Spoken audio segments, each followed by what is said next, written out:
여러분 사랑하고 축복합니다. 온 가정 안에 하나님의 신실하심이 늘 충만할 수 있기를 간절히 축복합니다.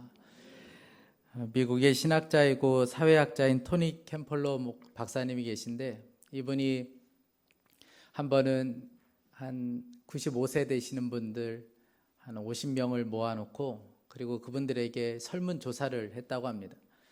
당신들에게 만약 다시 한 번의 삶의 기회가 주어진다면 여러분들은 어떻게 사시겠습니까? 그렇게 설문조사를 했습니다. 여러분, 어떤 결과가 나왔을까요? 가장 많이 쓴 것 중에 하나는, 내가 만약 다시 한번 나에게 삶의 기회가 주어진다면 반성하며 살겠습니다. 많은 분들이 그렇게 쓰셨다는 거예요. 그동안 살면서 반성 없이 살았다는 것이죠. 그리고 두 번째로는 용기 있게 살겠다.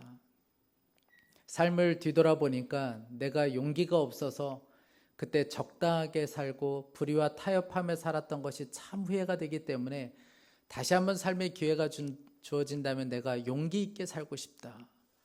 그리고 마지막으로 세 번째, 그분들이 많이 작성한 것 중에 하나는, 만약 나에게 삶의 기회가 다시 한번 주어진다면 내가 죽어도 남을 것들이 있는 그런 인생을 살고 싶다.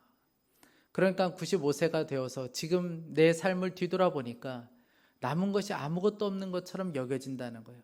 내가 헛된 것을 붙잡고 그렇게 열심히 살아왔구나. 이런 마음이 들어서 참 후회가 들었다는 것이죠. 여러분, 이것은 단순히 95세 된 어르신들뿐만 아니라 우리들의 이야기 아닙니까?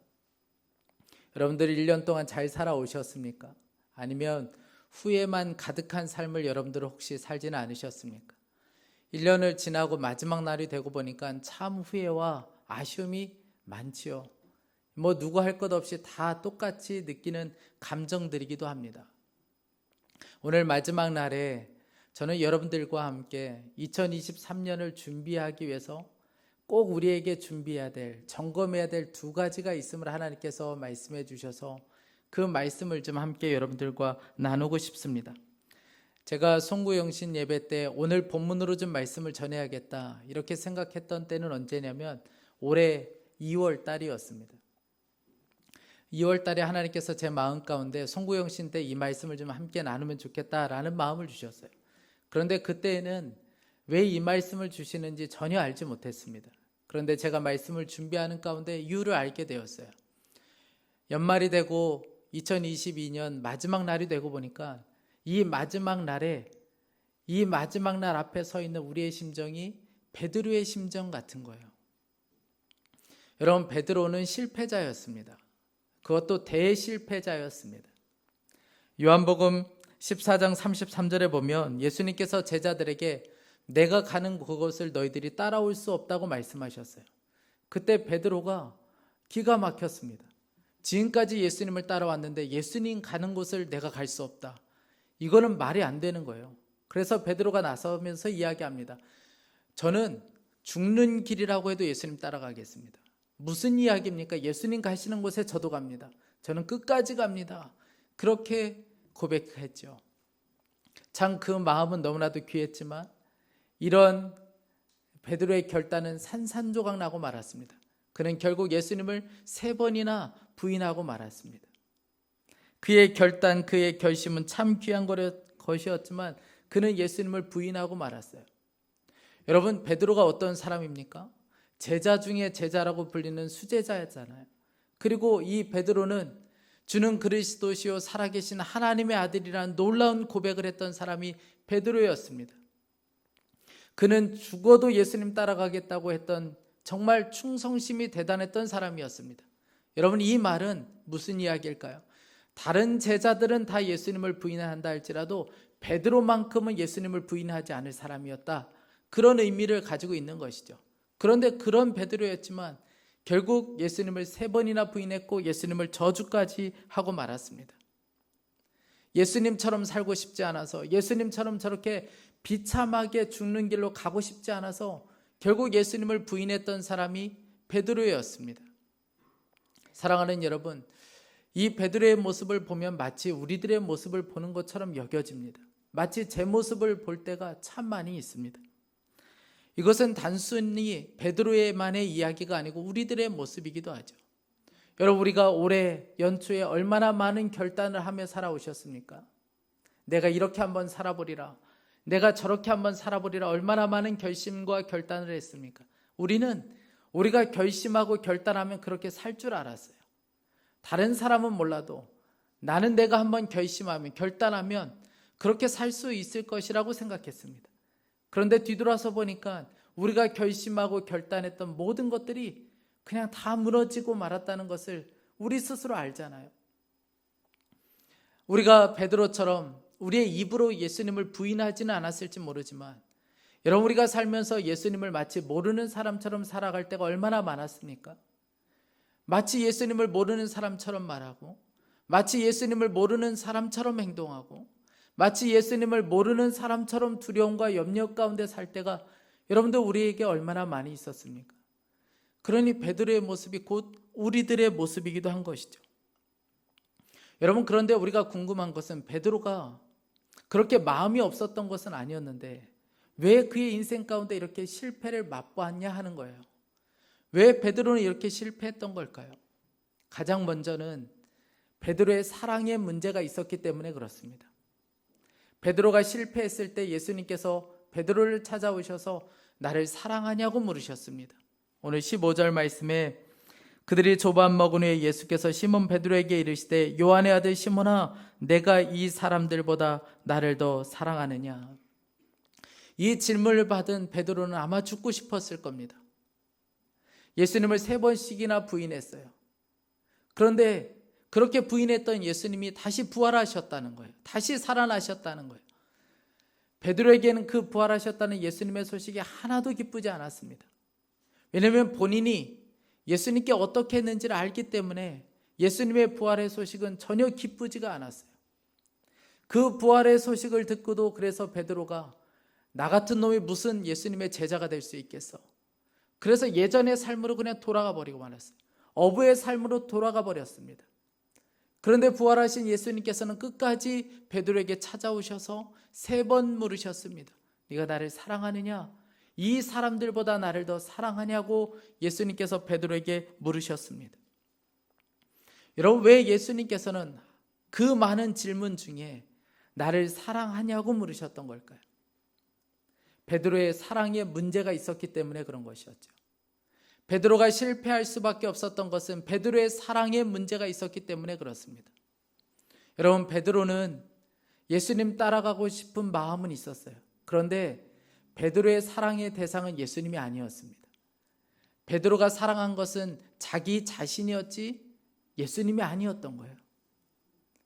여러분, 왜 이렇게 자신이 있어 했던 걸까요? 내가 죽어도 예수님 따라가겠다. 어디에서 이런 자신감이 나왔던 걸까요? 자기 사랑에서 나온 자신감이었어요. 베드로는요, 자기 자신을 그렇게 믿었고 그렇게 사랑했던 사람이었습니다. 그가 예수님을 왜 부인했습니까? 왜 예수님을 저주했을까요? 예수님처럼 살고 싶지 않았기 때문에 그래요. 그 정도로 자기 자신을 사랑했기 때문에 그렇습니다. 그러니까 베드로는 예수님을 사랑한 것이 아니고 자기 자신을 사랑했고 자기가 있는 자리를 사랑했던 사람이었어요. 여러분, 예수님보다 더 사랑하면 그것의 종이 될 수밖에 없습니다. 베드로가 마치 그렇게 살았던 거예요. 예수님을 사랑한 것은 아니었습니다. 존 비비어 목사님이 한 번은 한 목회자 면회를 갔던 적이 있습니다. 이 목사님은 미국에서 1980년대에 영상 설교로 대단한 인기를 누린 목사님이세요. 모든 사람들이 텔레비전으로 이분의 설교를 들을 정도로 대단한 분이셨고 돈, 명예, 권력 모든 것을 다 가지고 있는 분이셨습니다. 그런데 이분이 간통죄로, 사기죄로 감옥에 들어가게 되었어요. 존 비비어 목사님이 그분 면회를 갔습니다. 면회를 가서 그동안 참 궁금했던 질문 한 가지가 있었어요. 그래서 그 질문을 그 목사님께 했습니다. 목사님은 언제 예수님에 대한 사랑을 잃어버리셨습니까? 목사님은 언제 예수님에 대한 사랑을 잃어버렸습니까? 그 질문을 들은 이분이 깜짝 놀라면서 그렇게 이야기해요. 아니요, 저는 예수님의 사랑을 잃어본 적이 없습니다. 저는 언제나 예수님을 사랑했습니다. 존 비비어 목사님이 그 이야기를 듣고 깜짝 놀랐어요. 아니, 목사님이 지금 여기 들어와 있잖아요. 그 많은 죄를 짓고 여기 들어와 계시잖아요. 그때 그분이 그렇게 이야기해요. 저는 그런 죄를 저지르는 순간에서도 예수님을 여전히 사랑했습니다. 그러나 예수님을 두려워하지는 않았습니다. 그렇죠. 여러분, 정말 두려워했다면 그런 죄를 저지를 수 없었겠죠. 그런데 여러분, 두려워한다는 것이 단순히 무서워서 벌벌 떠는 것을 두려움이라고 이야기하지 않습니다. 두려움이라는 것은 그분을 정말 사랑하고 그분을 경외하는 마음을 두려워하는 마음이라고 말하고 있어요. 여러분, 그러니까 그 목사님은 주님을 사랑하는 마음이 없었던 거예요. 자기 자신을 사랑했어요. 자기 욕망은 사랑했어요. 자기가 가지고 싶은 것들은 사랑했습니다. 자기 자신을 그 욕망으로 채우려고 자기 자신을 사랑하는 마음은 너무나도 컸어요. 그런데 주님을 사랑하는 마음은 전혀 없었던 거예요. 그러니까 그 죄에 무너질 수밖에 없었던 것이죠. 사랑하는 여러분, 우리가 늘 점검하고 살아야 될 것이 있습니다. 얼마나 많이 실패했는가? 우리가 어떤 영역에서 실패했는가? 지난 1년 동안 우리가 살아오면서 어디 영역에서 우리가 실패했는가? 여러분, 그것을 점검할 필요는 없습니다. 우리가 진짜 점검해야 될 것은 내가 정말 주님을 사랑하며 살아왔는가? 여러분, 이것을 점검해야 합니다. 우리의 사랑의 대상이 예수님이 아니시면 여러분, 새로운 해 2023년도가 우리에게 주어져도 우리는 여러분 똑같이 실패하고 또 똑같이 넘어지고 또 돈 앞에서 무너지고 사람 앞에서 혈기낼 것이고 우리는 작은 유혹 앞에서도 그만 넘어지고 말 겁니다. 여러분, 우리의 사랑의 대상이 분명해야 돼요. 우리의 사랑의 대상은 오직 예수 그리스도 그분이 되어야 합니다. 그래서 예수님께서 제자됨을 말씀하실 때에 한 가지 말씀하셨어요. 자기를 부인하고 나를 따르라고 하셨습니다.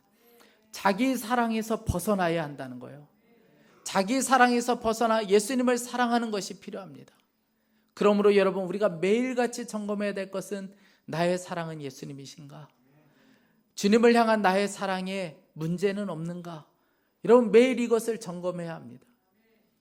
제가 책을 보다가 십자가의 성 요한이 한 말이 제 가슴에 남은 부분이 있어서 여러분들께 좀 소개하고 싶습니다.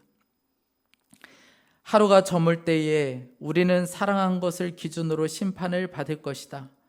하루를 돌아볼 때 정말 중요한 것은 무엇을 했느냐가 아니라 그것을 어떻게 했느냐이다. 하루가 끝나고 생각해야 한다. 나는 오늘 사랑하며 살았나? 내 모든 활동에 고동치던 심장 박동은 과연 사랑이었나?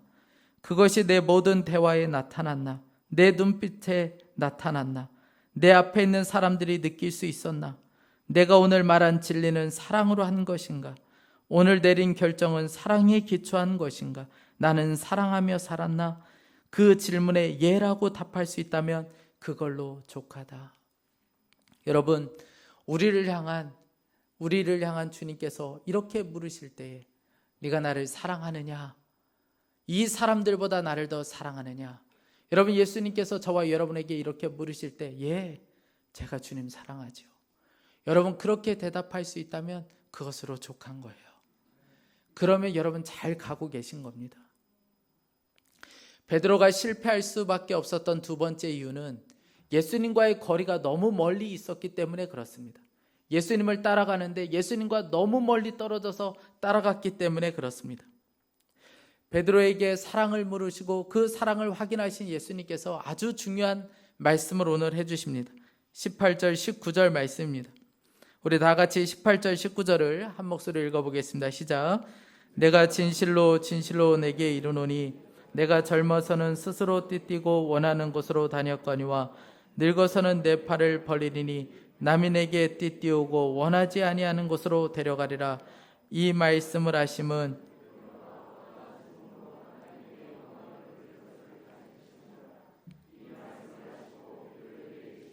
나를 따르라 하시니. 아멘. 사랑을 확인하신 예수님께서는 나를 따르라고 말씀하셨습니다. 여러분, 이 말씀은 그저 저 뒤에서 나를 따라오라는 말씀이 아니고 나와 함께 가자는 예수님의 놀라운 초청과도 같은 말씀인 거예요. 그동안 너의 힘대로, 너의 계산대로, 너의 자만심으로 그렇게 살아왔지만 이제는 나와 함께 가자, 나와 함께 걷자. 그런 예수님의 초청의 메시지였던 것이죠. 여러분, 왜 예수님께서 이 말씀을 하셨던 걸까요? 베드로가 무너질 수밖에 없었던 것은 예수님과 너무 멀리 떨어졌기 때문에 그렇습니다. 마가복음 14장 54절 말씀이에요. 베드로가 예수를 멀찍이 따라, 또 누가복음 22장 54절에 예수를 잡아 끌고 대제사장의 집으로 들어갈 때 베드로가 멀찍이 따라가니라. 여러분, 베드로가 예수님을 어떻게 따라갔습니까? 멀찍이 따라갔다는 거예요. 죽지 않을 만큼, 손해보지 않을 만큼, 그저 예수님 때문에 내가 어려움 당하지 않을 만큼 저 멀찍이 예수님을 따라갔다는 거예요. 여러분들은 예수님을 어떻게 따라오셨습니까? 지난 1년 동안 여러분들은 예수님을 어떻게 따라왔습니까? 예수님과의 거리는 어느 정도에 있습니까? 여러분, 혹시 너무 멀리 떨어져 있는 것은 아닙니까? 여러분, 만약에 내 마음 가운데 예수님을 향한 사랑과 사모함이 식어졌다면 예수님을 지금 멀리서 따라가고 계신 거예요. 내가 기도 한번 하는 것이 어렵고 말씀 한번 보는 것이 너무 어렵다. 여러분, 그러면 지금 예수님과 너무 멀리 떨어져 계신 거예요. 내가 교회는 다니는데 예수님은 믿는다고 하는데 모든 것이 두렵고 모든 것이 염려만 가득하다. 여러분, 그러면 지금 예수님과 너무 멀리 떨어져 가고 계신 겁니다. 그렇게 예수님을 멀찍이 따라갔던 이 베드로, 결국 문을 지키는 여종의 말 한마디, 너도 저 선생의 제자지, 이 말 한마디에 결국 베드로는 무너지고 말았습니다. 여러분, 왜 여종의 말 한마디에 그런 수제자라고 불리는 베드로가 이렇게 한 번에 무너질 수 있었던 걸까요? 예수님을 너무 멀리서 따라갔기 때문에 그렇습니다. 여러분, 우리도 마찬가지예요. 여러분, 올 한 해 우리가 넘어지고 실패했던 그 순간들은 언제였습니까? 주님과 동행할 때였습니까? 우리가 깊이 주님을 생각할 때였습니까? 아니요. 우리가 넘어지고 실패했던 그 순간은 언제였냐면 내가 예수님을 안 믿을 때가 아니고 예수님과 너무 멀리 떨어져 있을 때, 예수님과의 거리가 너무 멀리 떨어져 있을 때 우리는 여지없이 무너지고 실패하고 말았습니다. 제가 말씀을 준비하면서 올 한 해를 뒤돌아보니까 저 역시도 후회할 일이 참 많더라고요. 부끄러운 일도 많고 후회할 일이 참 많았습니다. 그 중에 한 가지는 제가 가정에서 이 혈기를 참지 못해서 아이에게 막 혈기를 쏟아냈던 것, 그게 가장 먼저 생각나면서 참 후회스럽고 부끄럽더라고요. 여러분들은 그렇지 않으시죠? 전혀 경험이 없어서 공감을 못하고 계신 거죠.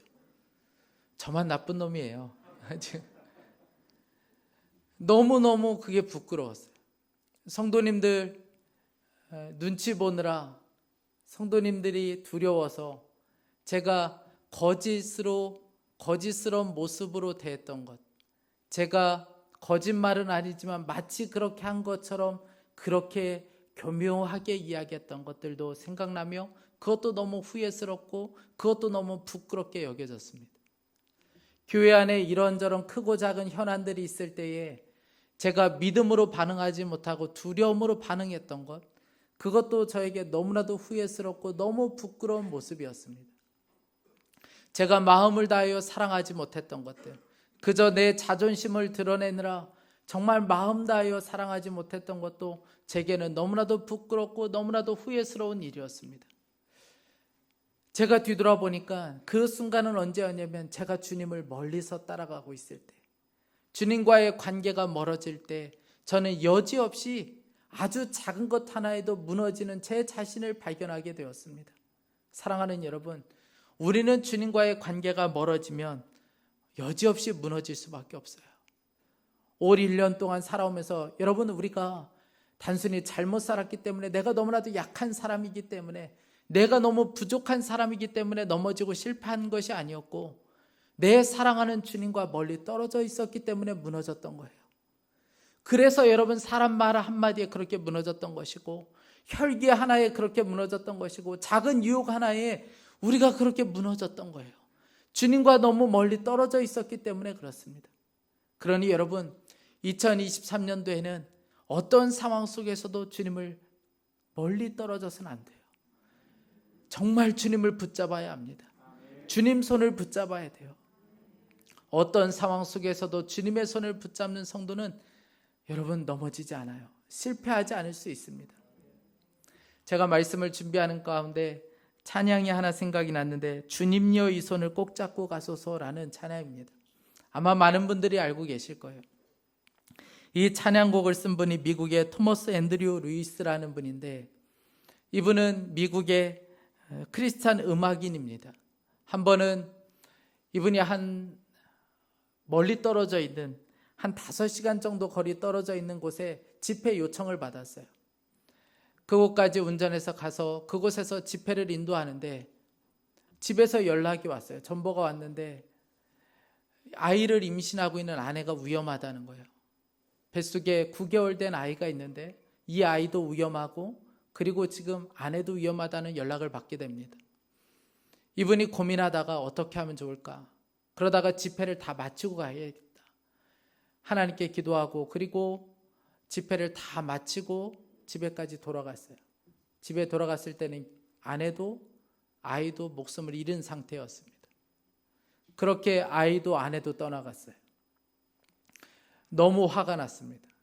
내가 다른 것도 아니고 집회를 인도하러 갔던 건데 하나님께서 어떻게 나에게 이렇게 할 수 있는가? 하나님 왜 우리 가정에 이럴 수 있습니까? 왜 나에게 이렇게 하실 수 있습니까? 그 질문으로 수개월을 보냈어요. 왜 하나님 나에게? 그 질문으로 몇 개월을 그렇게 보냈습니다. 하루는 그를 위해서 늘 기도하는 친구를 만나게 되었어요. 그 친구와 함께 캠퍼스 교정을 걷고 있는데 그날이 눈이 온 날이었습니다. 하얗게 덮여져 있는 그 교정을 걷고 있는데 갑자기 이 사람 눈에 아주 선명한 글씨 하나가 보이게 돼요. 그 글씨는 이렇게 써 있었습니다. 존귀하신 주님 제 손 잡아주세요. 존귀하신 주님 제 손 잡아주세요. 이 문구가 적혀 있는 거예요. 그래서 이 사람이 급하게 피아노가 있는 방으로 뛰어들어갑니다. 그리고 피아노에 앉아서 그가 노래를 부르기 시작해요. 생각나는 대로 그가 노래를 부릅니다. 주님여 이 손을 꼭 잡고 가소서. 약하고 피곤한 이 몸을 폭풍 후 흑암 속 해치사 빛으로 손잡고 날인도 하소서. 인생이 힘들고 고난이 겹칠 때 주님여 날 도와주소서. 외치는 이 소리 귀 기울이시사 손잡고 날인도 하소서. 결국 그가 손을 붙잡고 이 절망에서 일어서요. 왜라는 질문에 대해서는 답을 다 받지 못했지만 하나님께서 굳이 그 답을 안 주셔도 상관이 없었어요. 왜냐하면 내가 해야 될 일을 알았기 때문에 그래요. 주님 손을 붙잡는 것이구나. 주님 손을 붙잡고 그 사람이 그 절망에서 일어나게 되었습니다. 여러분, 하나님의 아들이시고 죽은 자를 살리시고 거친 파도를 잠잠케 하시는 그 예수님, 우리의 모든 것 대신 그 주님께서 우리와 함께 하신다면 여러분, 우리에게 두려울 것이 뭐가 있으며 여러분, 우리가 갈 수 없는 것이 어디가 있겠습니까?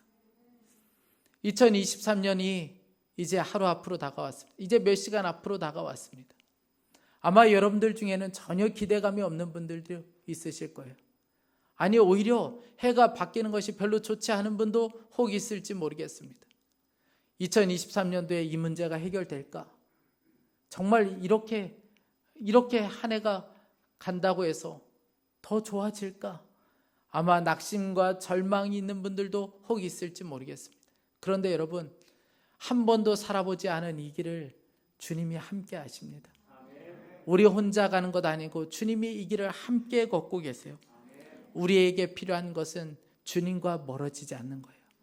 주님 손을 놓치지 않는 것입니다. 그러면 여러분 희망이에요.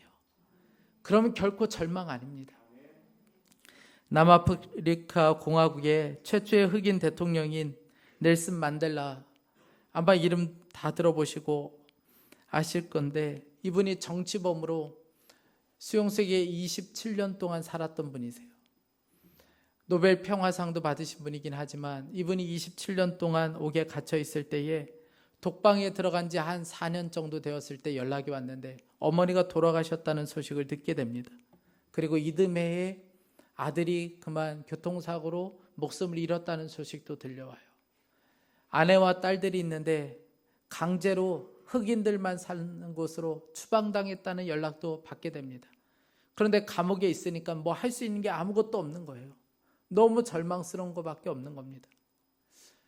그렇게 시간이 계속해서 흘러갔어요. 가족들은 고통 가운데 살고 있고 그는 어떻게 할지 몰라 그냥 가슴만 졸이며 기도만 했어요. 14년 정도 되었을 때 큰딸이 면회를 왔습니다. 큰딸이 면회 오면서 궁금했던 것이 있었어요. 왜냐하면 이 딸이 아주 오래전에 아이를 낳으면 손주를 보면 아빠가 이름을 지어주세요.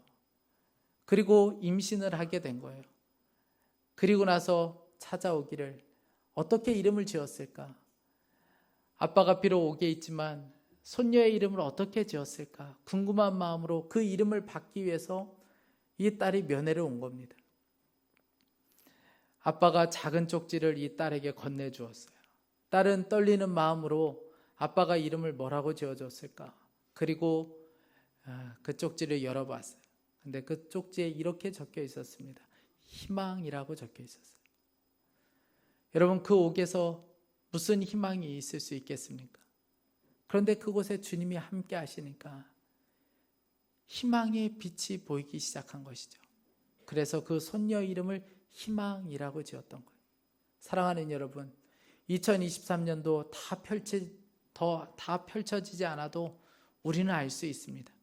2023년도는 우리에게 소망이고 희망이에요. 왜냐하면 주님이 우리와 함께 하시기 때문에 그렇습니다. 우리가 주님 손만 놓치지 않으면 2023년도 우리에게 소망이에요. 여러분, 이 믿음으로 저와 여러분이 살 수 있기를 간절히 축복합니다.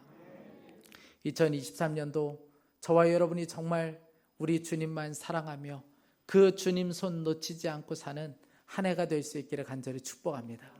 함께 기도하겠습니다.